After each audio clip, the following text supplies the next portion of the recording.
J. Lakhani. It is very important, what this gentleman has just said is very important to explore, because just the honesty and the humility that he is showing by saying, look, I am really in a way in the grip of my own ego. That's how these questions stir up. So this shows humility. And humility is a sign of maturity. You see, I'll just show you an example. Like Paul Dirac, one of the main physicists at Cambridge University, was, if you like, a AAA scientist, almost egoless, self-effacing. And again, same place now, you have Stephen Hawking, very much in the picture, you know, he must be up there. See the difference? One is ego-centered, one is egoless, almost self-effacing. But the issues that the gentleman has raised are very interesting. Let's explore them. They're a little bit esoteric, but it's worth exploring. First of all, I don't like this idea of scoring points on any other civilization or any other, because this, in a way, you see, by trying to show yourself in a better light than somebody else, it doesn't mean you shine up more. It's like saying blowing out somebody else's candle doesn't mean your candle will blow even, will burn even brighter. Don't do that. Never score points. You see, there are civilizations, they've got their own quirkiness, their own individual way of folding, unfolding, and we must give dignity to all of them. Give them dignity. So when I see Western mind and their ability to suss out the nature of reality by exploring the external world, I take my hat off. What a great thing they have achieved. What masterful thing they have achieved. Through the integrity of this searching for empirical resolution to human condition, no airy-fairy stuff, no poetry required. By being so severe on themselves, look, this being severe, cutting out poetry, there's no life left. They chop everything off, empirical, strictly. By just following this very empirical, enterprise, they are hitting the jackpot. They are discovering things which are not empirical, and they are prepared to accept that, admit to it. You see the integrity of this matter. That's why I love the scientists, especially the mature ones. The mature ones, we play with them. Just as we have people in the spiritual lobby who are very highly egoistic and some who are very self-effacing. In the same way, in the science lobby, we have ego-centered ones and ego-less scientists. They're both there, we play with them. But the other thing that this gentleman, forget this is the issue of humility. That's crucial, it shows maturity. Humility is not really modesty, it is showing maturity. So the mature scientists say, wow, what is this? What is this? They're taken aback with what they've discovered. And they are in awe of their discoveries, or what is still left to discover. And the immature ones say, yes, we sorted everything out and I'm the one who finally tightened the bolt. And that's egoistic. And they keep doing that. And there are people like that. And Hawkins is one of them, and Dawkins is another one. They are very sure about everything. They've sorted everything out now. There's no need for any other thing. You see, they are not open to the idea that there may be deeper things they have not really explained. They want to just push it under the carpet saying, we'll sort it out in the future. So that's not the way. That's called drawing blank checks on the future. And I tell my daughter, never write blank checks. It's dangerous stuff. So don't do that. They do it in science, in mainstream science they do that. We'll explain this up in days to come, they say, and then avoid the serious issue like what is life, what is consciousness, or what is quantum. So this is, if you like, the issue of humility. It's a good sign. Humility shows maturity. The second issue that the gentleman raised is something that I love to explore. It is this idea of languages. Now, one of the major Western philosophers that they worship, they'll construct a temple and crack coconuts at his feet, is called Wittgenstein. Now, the contribution of Wittgenstein, I'm just digressing a little bit because there's lovely things to explore. And of course, the Astha viewers are going to go switch off straight away now. But so be it. Those who carry on will perhaps enjoy. Those who switch off will perhaps watch some other serial somewhere. That's the game we play. We let them also watch some serials, and give this heavy stuff once in a while. What is this linguistic games, and what is Wittgenstein all about? This is what this gentleman explained regarding language, the role, the scope, and the limitation of language. That's what Wittgenstein is famous for. He said, look, have you noticed one thing? And this is something not, he thought this is, Western said, wow, what a clever fellow. But this is something that we have actually explored in great depth. Look, language is not something that you use to communicate with other human beings. This is how we think about languages. How do we relate to language? The ancient man was grunting, there's water there, go and buffalo there. And they were grunting in a different way. That's how language is developed, to communicate with other fellow human beings, saying, oh, that's my wife, go away. But so I'm lightening up. So language initially was a way of communicating with other human beings, or if you like, of fellow human beings. Maybe rough language, rude language, whatever. Maybe they were using hand gestures as well in those days, I don't know. But you see, this is how they communicate. So language is a communicating skill. Sorry, I'm perhaps lightening up too much. I should become more serious now. But then you see, the important thing is we never realize that language is not just a way of communicating with somebody else. Language is the way we communicate with ourselves. Have you noticed that? We say, oh, we never thought like that. It's true, isn't it? How do you grasp anything? String of words have to come into being in your mind. However they come, metaphysical, call it what you like, but strings of words have to come in a particular order. And you say, now I make sense. See, a sentence comes, a word comes, even the word self, or the word soul, or the word Atman, or the word, neti, whatever, they're words. So what happens is that the way we communicate with ourselves, relate to reality, or get a grasp of reality, is to come up with a string of words. The more elaborate the word and the vocabulary you have, the better grasp you have of reality, a finer grasp you have. Suppose you are an ancient Stone Age man. Your vocabulary will be very limited because you're just talking about water, buffalo, woman. So it will be just 3 words, They may not even use those words. There are different styles of grunting, but whatever. But this is so, the smaller the vocabulary, the limited vision you have of the world, or the grasp of the world, or communicating to yourself, let alone your friends. The more, as human beings evolved, this linguistic ploy or the linguistic skills improved and become highly elaborate. And all this lovely material started to flow through because we are getting a deeper grasp of it. For that to happen, we had to have, if you like, vast vocabulary, subtle ideas.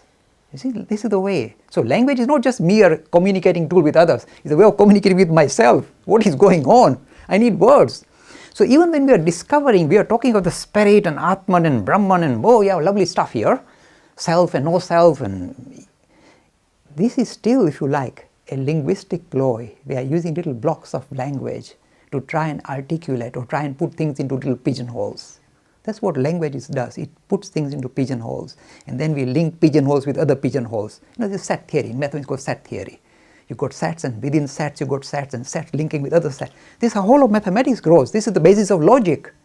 So this is what our mental faculty does. It has a habit of pigeonholing things, linking things, and then saying these particular boxes are linked to this box in this. In the way they are linked, another set of boxes come. See, this is what language and logic is all about. Set theory, set theory. David, what's the name? Anyway. Hilbert, he's mastered that. He was going to sort everything out by just doing set theory. And then he was demolished in 2 ticks, and there's much more to us than meets the eye, Roger Penrose. So anyway, I'm digressing a lot, and of course all the viewers are snoring now, but let it be. So language is a ploy that we use to come to terms with reality. And we must begin to recognize that the scope of our enterprise will be limited by our linguistic skills. And that is why when you hear the word neti, neti in the Vedas, they are recognizing the limitation of language. When you want to talk about Atman, suppose you use the word Atman, you see, that word itself, as he lovely said, becomes a blockage. The word is not the experience. That's why I said it is not an intellectual game, it is an experiential game. So the way you relate to the word Atman is not just by hanging on to the word Atman, Atman, I love you, Atman, it's not going to get you anywhere. You need to experience, you have to transcend your vocabulary, transcend your linguistic skills, transcend your linguistic limitation and experience it for yourself.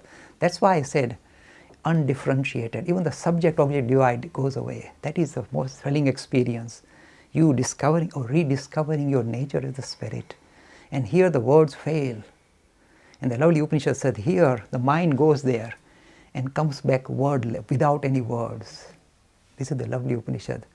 The experience is so dynamic that words fail. It's not to say that, oh sorry, I'm fobbing you off because I don't want to talk to you anymore. It is because words fail. It is an experiential dimension rather than an intellectual dimension. If you come out of the animal, from the Stone Age man to this modern man, don't stop there. From the animal to the human, and in Vivekananda's term, from the human to the divine. The journey must go on. Evolution carries on. We need to shift from this human idea that I'm just a human, just a thinking animal, to the idea I am the spirit, I am divine.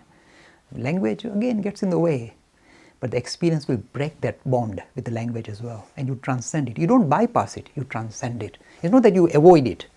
That's why rational challenges don't bother me. In a way, they tidy up my worldview. So rationality is something I encourage because it removes any kind of inconsistency in my worldview. So rationality I embrace. But But I'm not kind of wedded or married to rationality. I wish to transcend it because that also is a limitation. I wish to transcend it and experience my essential nature as the spirit. You talked about life and death cycle, and I come up with the question, what is the meaning of moksha and what is the moksha in Hinduism? So the other way of defining a Hindu is, of course, this idea of belief in cycles, as I said. Cycle of creation and destruction, kalpa. So we agree with cosmology. Except the cosmology said whether the universe will be crunched up or will continue to expand forever, we don't know. They're open. You see, this is the openness of science. But Hinduism says our introspection suggests there's a big crunch as well. After the Big Bang, there's a big crunch. We don't know how many billion years afterward, but it will come. This is the Hindu theology or Hindu understanding of cosmology. The second thing the Hindus must subscribe to be Hindu, and this is, I'm just taking it up from Swami Vivekananda's teaching, is to say that you believe in the cycle of life and death. That we all, this is called theory of reincarnation. This is inbuilt in all the Indic religions, Hinduism, Buddhism, Jainism, Sikhism. All of them will have it. Slight variation in the language when it comes to Buddhism, because they say we don't like the word reincarnation, we use the word rebirth. We say good for you. You can use different words. That's a technical reason for it. I won't go into that. So this idea of reincarnation inbuilt in the 4 Indic religions, and it was very visible in the West. You know, the Western philosophers, most of them, Plato, Socrates, Aristotle, Pythagoras, they all believed in reincarnation. So this is not that new for the Western civilization, but it doesn't matter. For whatever reason, they gave it up at one stage. So what is this reincarnation and what is the destination for it? Because if you are going to be born again and again, and there is no end to this cycle, then it will be like a prison. That will not be a very nice thing. Even though it's nice to be born again and eat that chocolate cake again and again. You know, I'm fixated on chocolate cake, I have problems. And I'm getting them sorted out next week, but I won't go into that. So you got this fixation of being born again and again and going around. Surely, if it's permanently like that for infinite, this will be hell. Please remember, if they ask you to eat chocolate cake every day, in no time it will become poison. You will hate it. You'll hate the sight of chocolate cake. If you are forced down, I mean, this young boy is saying, no way, not with me. But anyway, I'm telling you, you know, you should watch that film, you should watch that film Matilda, where that boy, you know, that was asked to eat the big chocolate cake. And he gulped it down, but he was struggling, at the end he was struggling. So if you are forced to eat chocolate cake, for many, they'll be tiresome. So the idea is when things become tiresome, and you become mature to realize something is not right here, even though I liked it, but I had enough. And when that maturity arises from within you, not from without, somebody saying, yes, you must find moksha. It won't happen. You won't find, you say, no, I want chocolate cake, no moksha. But when that, if you like, the stirring up comes from within, see, this is the unique thing. Hinduism never imposes. It's that from within you get the stirring up. You want to resolve the human condition. What's going on? I'm coming here again and again. I'm getting tiresome because I have to go in the nappies and my mommy whacks me on the bottom and I keep making wee-wee everywhere and they keep whacking me and this is tiresome and they make me say, go to the, you know, learn the times table again and again. I had enough of that. So when the stirring up, I'm lightening up, but when the stirring up comes from within, they want to resolve the human issue, human condition. And that stirring is very deep. Then you become, this is the beginning of your religious journey. Until that, you will never begin the journey because you are happy with the chocolate cake, so why bother? But when you get fed up and they're stirring up within saying, I want to see what is going on here, there's something weird going on here. And that comes from within, then you become serious about really, otherwise you can't be serious. And we understand, we say, no problem, carry on. Go around the merry-go-round one more time. It comes from 2 Sanskrit roots, moha, kshaya. I want to get over the delusion that I like chocolate cake, that's what it's saying. So again, chocolate cake comes everywhere. So it's the idea of resolving the human condition and saying, why am I fixated on chocolate cake? And that is called end of delusion. I'm fed up of this delusion this gives me, this is fun. It's not fun, it's a delusion. I want to transcend the delusion. Moha kshaya, end of delusion. That's how it's defined. So you're beginning a journey to sort yourself out. Many people feel that this process perhaps is kind of like killing yourself. In fact, sometimes when they're trying to portray Hinduism, the Hinduism want to run away from life and achieve moksha, means the life is burdensome, run away, you know, almost like kill yourself. It's terrible. We never say stuff like that. We're simply saying this is alright, but it's not alright enough. We want to transcend this kind of limitation. That's what we are trying to do. We are not running away from life. We are saying life is getting boring now. Even this colorful life is getting tiresome. That's called searching for moksha. So it's not a running away. It's a very negative thing. It's an escapist idea. We are not escapist. We're simply saying getting tiresome. Then you begin the serious journey. And what happens? You see, The journey only can end when you discover why do you keep chasing after chocolate cakes? And I'm not using ruder things, the other things the boys are chasing after, but I will not go into that. Why do we do that? Because we feel we are unfulfilled. There's something lacking in us. That's why we keep chasing after these things. The desires keep coming up and we chase after things because we think something is lacking in us. And the only way you can overcome these desires that are unfulfilled, they continue to pop up in us. Have you noticed? All of you, we fulfill 2 desires, 10 more come. It will come. It means, no, Delhi Pankaj will not come. Once I go to Oxford, that's it. Oh, it will come. After Oxford, then I want that job in the top bank. You'll do, and then if I can just become the chairman here, it'll happen all the time. And if I can only change my wife, that will come as well. But you carry through. It continues throughout. So there's no end to it. So now let me solve this out. If I can sort out this issue of desire, then I can resolve my human issue, human condition. When you sort deeper, this is the answer. Desires arise because you think there's something lacking in you. Do you know what is lacking in you? You are essentially the spirit, pure and pristine and complete, without any blemish. But you are trying to rediscover it in this material world and you are struggling. That's why you pay a price. You get desires. Unfulfilled desires continue to crowd your life. When you discover your essential nature as the spirit, desires cannot arise because you are full. You're fulfilled. So moksha means discovering yourself as the spirit, pure and pristine and fully, there is nothing missing, nothing. You don't need women or chocolate cakes or anything. And I went to Bangalore and saw a temple there. There were plans to build another temple that cost hundreds of millions of rupees, and yet within 5 minutes you could go to a slum where you see tremendous suffering. There's something wrong with Hinduism, isn't there? Where on the one hand they can spend hundreds and hundreds of millions of rupees on buildings and temples and yet ignore the suffering of fellow man. How can Hinduism develop and mature over the years to come? It's necessary for all Hindus to be aware that there are pointed issues that need to be addressed and not shy away from asking questions or exploring these issues or these ideas. You must explore it to its conclusion because your religion is robust enough to take on the challenges. It is robust. If it was something that was kind of shaky on foundation, then if you ask robust question, it will collapse. Some people run away from this robust question because they know they are on shaky foundation. They say, don't ask, please leave us alone. I won't make any comment about any other religion because this is not a point scoring exercise. But the religion that you come from has always given you permission. This is not new. Hinduism has gone through so many different phases. Sometimes it was almost atheistic, in a certain period. It's prepared to go down that line even. So we have seen Richard Dawkins in the past, nothing new. So we've gone through a variety of different phases and we are ready for that. We embrace the idea of an evolving, living religion. So here is this, if you like, considered to be a living religion. And then you go to modern India and you say, oh dear, what are these guys doing here? They seem to have lost the plot completely. I've just been talking about divinifying humanity, seeing spirit in man and women, seeing and serving God in humanity. That is the esoteric idea of Atman and this idea of principle-oriented religion. Esoteric Hinduism. And then you got all these gods and goddesses and you offer this to them and that to them and donate money to these kind of big institutions and all that.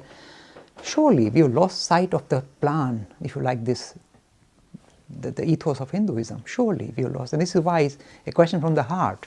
It starts us up, especially if you go from the West and you see some of these atrocities committed or carried on in the name of religion, it will stir you up and say, this has gone wrong. It's stinking. We have lost the plot. You should address this issue. My answer is this. Majority of human beings, including the Hindus, look, never think that we are special and superior. We are not. We are as bad as any other human, people are sometimes worse in many cases. Be aware of that. Don't be frightened to understand it. You see, when average human, struggles with the deeper ideas of religion, what does he do? He falls back on the superficial. So the deeper ideas of seeing and discovering the spirit as your essential nature and seeing spirit in others, seeing God in others. This is esoteric Hinduism, the deeper idea. It is difficult to absorb it, digest it and put it into practice in our lives. So what do? We fall back on the superficial. What is the superficial? Either we focus on the narrative, pure storytelling and just wallow in the stories, sentimentality. It's called purely wallowing in sentimentality, Swami Vivekananda's words. Hindus love that, don't you? That's why all the soap operas are so popular. You love this, round the merry-go-round, and this villain doesn't die and you die and everything. It goes on and on forever, and we love it. We are fixated on that. We love sentimentality and this wallowing in narrative, stories. This is one way. So when we can't understand the deeper idea, we hang on to the story part, the narrative, and make a big thing out of it. So we enhance or give greater credence to the narrative rather than the philosophy. One place where we fail. It shows that we can't relate to the deeper ideas. Let's hang on to the stories. And I told the modern Hindu youth, do you believe this actually happened or this exaggeration? No, it happened, Dilip. I said, it didn't happen. Think for yourself. Think for yourself. No, we can't. Don't call our religion mythology. It's you call it mythology. So grow out of it. So either we fall back on the narrative, or the second thing we fall back on is the external is this idea of doing liturgy. We went to the mandir and we did this goddess puja and we did this, arpan kairu, so you basically, because you don't relate to the deeper idea, you kind of grab the superficial. It is easy, suppose you are well-to-do, it's easy for you to say, I'm going to offer this much gold and this much money and this much milk to Shankar Bhagwan in the temple, and you get servants to carry it for you and go click your fingers and you go in, and it's easy to do that. But to say, look, stop seeing God in this image and start seeing God in the street outside your house. When you see that destitute girl walking up and down hungry, do something for her. That's your living God. That's an image of God. This is a living God in front of you. That's your religion teaches you. We don't want to do that because this girl, then I have to look after all her life. How can I do? I don't have time for that. Easy to just throw some coconuts and flowers at these images and get away with it. So this is what happens. This is, if you like, look, it's very cutting comment, and I may get a lot of stick for it, but I need to talk. When we struggle with the subtle, the difficult, you know what Swami Vivekananda said? Not Swami Vivekananda, Swami Ashokanand, one of the modern proponents of Hinduism, very lovely, enlightened personality. Some of the Swamis are enlightened, you can make out. Do you know how you make out? The material that comes out of the mouth is original. They never borrow from anybody else. They comes out naturally. There's a Swami Ashokanand in San Francisco who passed away in 1969, a recent one. And he used to say, make fun. He said, do you know what happens? The same question, in a same answer, but in a different way. He said, when you worship the God in the temple, he doesn't kick back. He just sits. And you pour water over him, pour milk over him, he just sits. When you try and worship the living God, he kicks. When you try and interact with the living kingdom, say God in seeing and serving God in humanity, to see Shiva in Jiva, that's the idea, you see, transcending theistic Hinduism to non-theistic Hinduism. When you do that, that is tough, and you don't want to do that, so you hang on to the superficial. So rather than doing something which is philanthropic for the greater society, for the greater humanity, it's easier to just offer, kadash chadavan, pani diyo ne, bili patra, it's easier. So this is the plight of the modern Hindus. Because they can't relate to deeper, they hang on to the superficial with all their life. You see, this shows weakness. Weakness. It's best to acknowledge it. By acknowledging it, you see, another thing I'm very keen that happens is this. A lot of good things that we are exploring in, say, United Kingdom should be re-exported back to India. I'm hoping this kind of questions, this is a question that this question has to be fired at the Hindus in India. Not at me, but he has fired it at me in UK here, but it's fair enough. But this thing should be exported back to India. This idea, what are you doing? What are you doing? Grow up. Revigorate your religion. See and serve God in humanity. That's a more difficult job, but that is demanded of you in modern times. For how many, these are Vivekananda's words, for how many lifetimes you've been bowing down to these images? For one life, now worship the living God, not the imagery, the living God, the man on the street struggling. Do something for them. One lifetime devote to this living God, says Vivekananda. See what happens to India. But we are not able to do it. We are weak, so we hang on to the externals and grab them with all of, oh, this is our God, don't criticize us. Well, we have to. We talked before about languages and how, in essence, languages can actually negate from the meaning of what people say.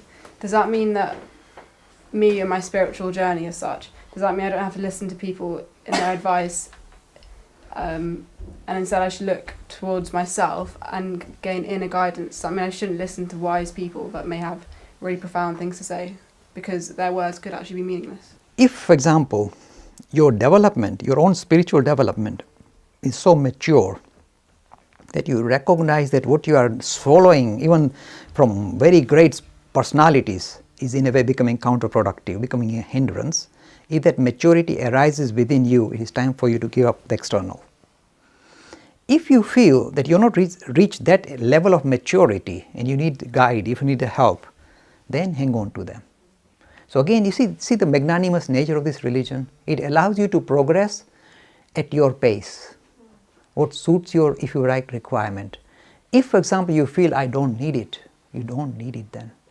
But this will come from within you. It won't be somebody saying, oh yes, you should give up degree. It's not for me to decide. If from within yourself the idea comes that, look, I am mature enough, I realize now exactly what is going on. I don't need to even swallow stuff that comes from the top philosophers, top thinkers, top enlightened people, whether it's Buddha or Vivekananda, whoever. I don't need that anymore. They're becoming hindrance. Then you're matured. It is for you now to become a Vivekananda or better than a Vivekananda. Do it. This religion allows you. But if you feel that you are still, if you like, at the kindergarten stage, and we all need little help every time. So if you feel that you are still limited in your own exploration, then hang on to them. Or again, I would present this idea with health warning. Look, be very careful. I tell all the Hindus, please be very careful on whom you put your trust into. Because it's so easy to be misguided. There are a lot of people in the system who are sometimes either self-deluded or sometimes out to delude others. There are lots of them. And who will decide? I'm not going to give you a list. You from within your system work out. And if one particular individual appeals to you, in the sense that he catches your attention of your heart and your head, and he really steals your heart, and you feel comfortable, then that is your teacher. Suppose it's a misguided, wrong one. That means you are at the wrong level of your journey, and only the wrong teachers will appeal to you. So suppose I'm interested in just razzmatazz, superficial religion. Even though I make a big claim of being spiritual, I'm really interested in the superficial razzmatazz, this big show and big tambu tent and all this. Then I will find somebody of my level and be satisfied with that. And the Hindus won't vilify you. They say, yes, that's your level of development. Go from there. From there you will progress further. But follow your journey as your heart dictates. Magnanimous religion allows you to progress spiritually at your own pace and from your starting point, not from somebody else's starting point. So when we find the wrong personalities to guide us, don't take it wrongly, because that is your level. You are in a way reflecting your level of understanding your depth. Because when sometimes you come close to a personality like Vivekananda, you are flying very high and the atmosphere is very thin, difficult to breathe. So a lot of people struggle. Many people say, Dilip, I bought complete works of Vivekananda, I am struggling. I say, don't worry my friend, this is the common problem. Because you are flying very high and the language and the material is very, very refined. Sometimes our crudeness gets in the way and we can't really grasp it. Don't worry, it's a rarefied atmosphere that you are traveling into. But the thing is, if you are capable and if you are really shooting that high, go for it. Difficult, so what? That's fun. And if you are satisfied with some more superficial teachers and presentations, that is your level. Progress from there. Don't throw it away saying, no, Dilip, I said only Vivekananda. Who am I to say that? You find your own level and progress from there, not from where somebody else is standing.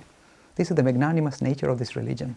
That just brought me to a question about how do you elevate your soul to attract the right teachers and for the right guidance when you're looking for it from within yourself? Again, how do you elevate yourself? Look, if what I've been saying so far this evening has got any credence, means reality behind it, then the way you elevate yourself is because the thing which is within you is the highest of the high. It is just obscured.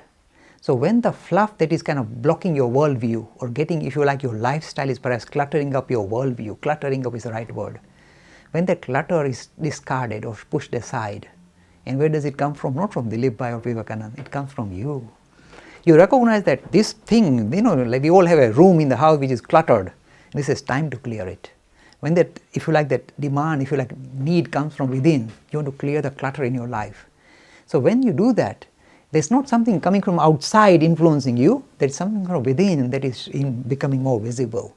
So The highest of high is already within you. It is your, you see, religion is not manufacturing or conjuring up something, it is revealing what is already there. So when the clutter is discarded, it becomes revealed. So you don't need, how do you elevate? You are already the highest. You know, Ashtavakra Samhita is one of the most exciting scriptures most Hindus have not even heard of. Ashtavakra Samhita says, you know, our problem is we think we have to meditate. That's our problem. We are the spirit, but we think, no, I'm not, it's just too much. So we kind of shy away from recognizing the divinity within us. It's only when the clutter begins to kind of be shifted. And how does it happen? Through your own stirring up from within, saying, had enough. And when the clutter is set aside, the spirit reveals it. So the actual elevation doesn't come from external, it is already there. The clutter that was stopping you from seeing your true colors, the true depth of your own being. And when that clutter is removed, you recognize, I knew it. Do you know what spiritual experience is like? I find a little bit of an touching an experience with that. That's why you can ask such questions, Yes. Madam. Spiritual experience is, first thing, you say, I am home. I have not gone somewhere. I have returned. You are not going into a new journey. You are not starting a new journey. You simply say, I am home, I am home. This is the experience of the spirit. First thing that will hit you is a tremendous warm glow. I have reached home. When Swami Vivekananda met Sri Ramakrishna for the first time, and then Ramakrishna sing something.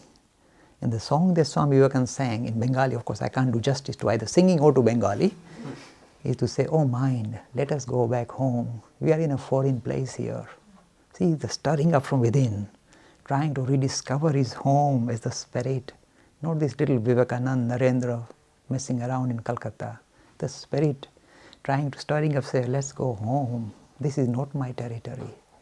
So the territory of body and mind is foreign place. So the spiritual experience is nothing but rediscovering your nature as the spirit. So the stirring up will come from within. The resolution is within. It doesn't come outside, it doesn't come from a God. It is within. It is, you say, I am home, I am home. That is spirit, that is the experience of spirit. And that, Madam, if you had a glimpse, it will come again and again. It will overpower you. You can't stop it. It's the most exciting, most thrilling thing you can ever experience, the spirit. Once you had a glimpse of that, no chocolate cake will get in your way. Thank you.